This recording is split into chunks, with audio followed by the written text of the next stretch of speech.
Hi everybody. Well, this is take two because I just did this and it didn't record, so I did something wrong. My name is Bonita Fieser. It's a pleasure to meet you. The instructions said, tell you one interesting thing about me, but if you take a look at me, you can see I'm not 20 years old, so coming up with one interesting thing was tough for me. I have been a public speaker for the last about 18 years, and I have traveled the world. Started out nationally as a public speaker and then moved to an international speaker. I think you will find this interesting. I represented Kevin O'Leary from Shark Tank for quite some time.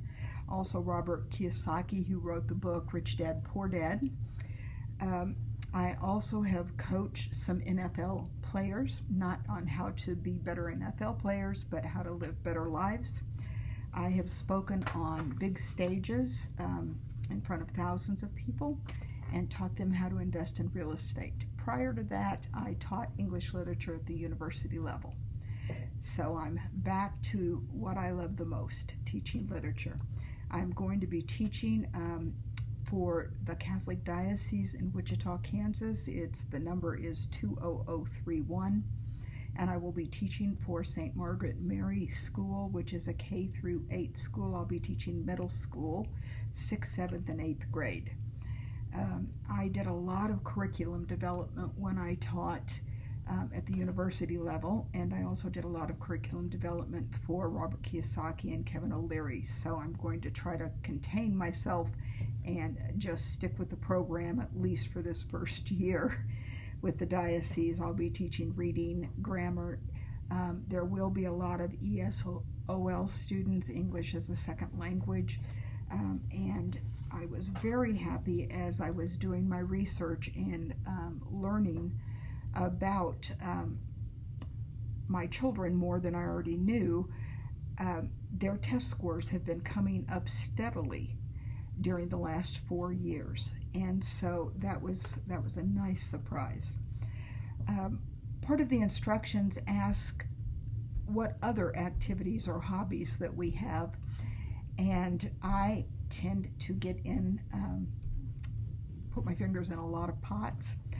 I attend a large parish here in Wichita, and I am chairing a very large apostolate group that is just getting started. I will have 17 co-chairs in that apostolate group.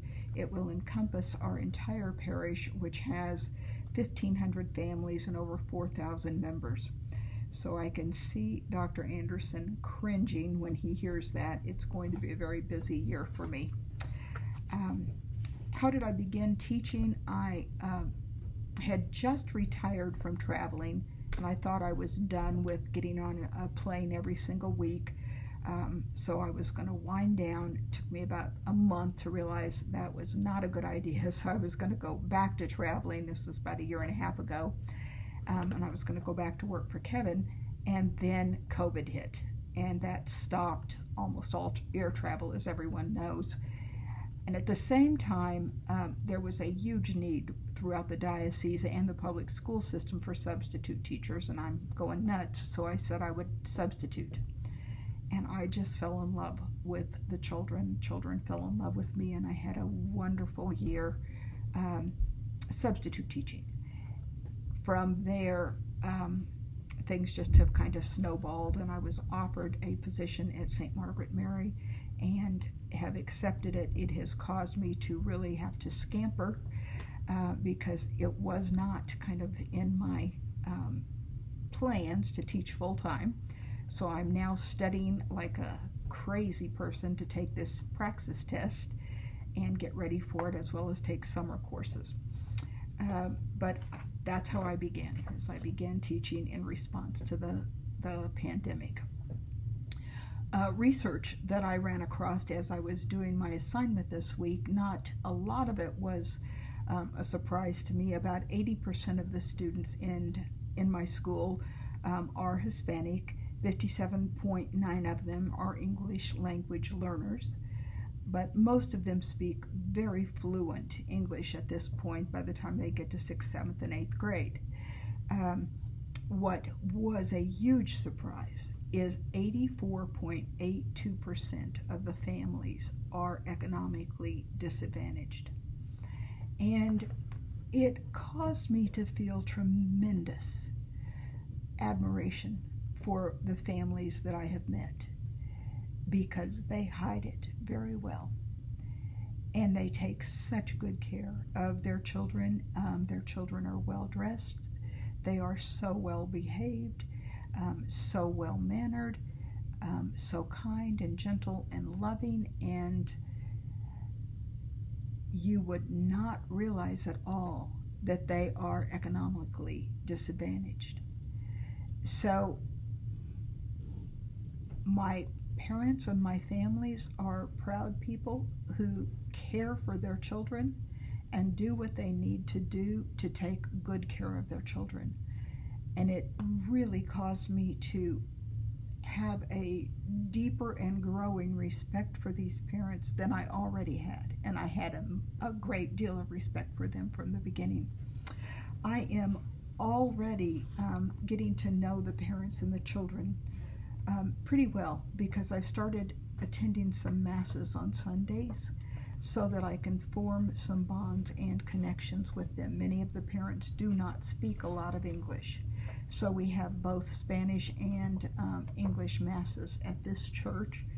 But I wanted to have a connection with them prior to school starting, and that's one of the ways I'm doing that. Sometimes I think people who are teaching in schools that are in less advantaged areas think they are doing those people a favor. One of the things that I am very, very clear about is I am going to receive as much as I give. These people may not have a lot of money, and they may have challenges to overcome, but they have hearts of gold. They love their children, and they are determined that their children are going to live and have a better life and a good education, and they hold their children very accountable. So I know that I am not only going to bless, but I am going to be blessed, and I'm really looking forward to the coming year. We may just be meeting, but we've got the following 2 years to get to know each other very well, and I'm looking forward to getting to know each and every one of you. Thank you so much for listening, and I will look forward to hearing from you and getting to know you better as the time goes on. Thanks so much. Bye.